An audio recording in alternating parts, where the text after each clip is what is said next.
उपाध्यक्ष महोदय, तब उन लोगों को कुछ आशा हुई कि हम लोग भी उसी तरह चल सकते हैं जिस तरह से पहले चल रहे थे।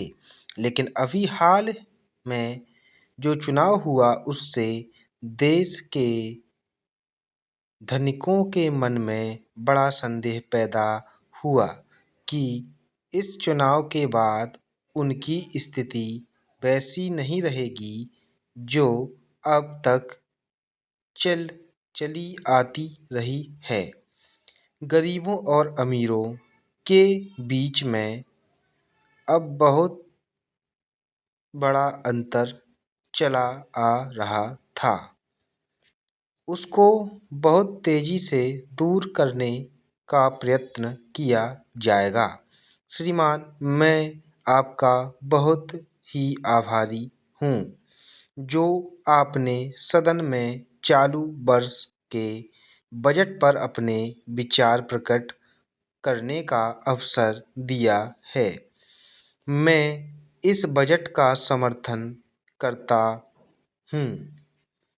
श्रीमान, मैं सबसे पहले अपने दल के नेता प्रधानमंत्री को इस बात के लिए बधाई देना चाहता हूँ कि उनके नेतृत्व में देश में कांग्रेस दल को स्पष्ट बहुमत मिला और इसके फलस्वरूप यहाँ पर केंद्र में एक ऐसी सरकार का गठन हुआ जो कि देश में वास्तव में समाजवाद लाना चाहती है।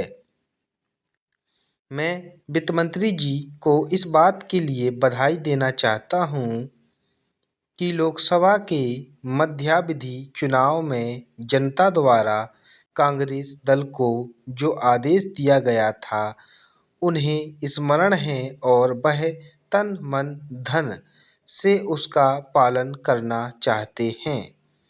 वह आदेश था देश में सामाजिक और आर्थिक विषमता दूर करने का, देश से गरीबी, बेकारी और बेरोजगारी को हटाना का और देश के जो पिछड़े हुए हिस्से हैं उनमें पूरा विकास करने का।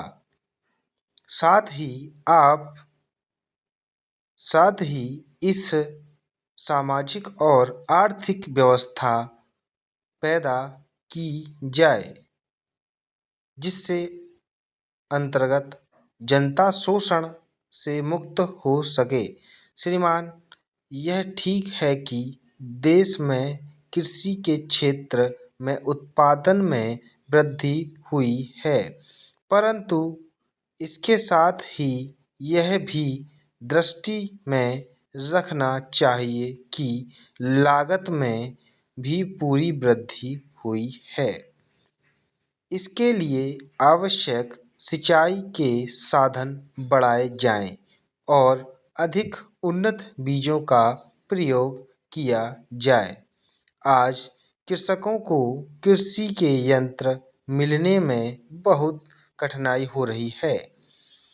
जैसे छोटे ट्रैक्टरों का देश में बड़ा अभाव है।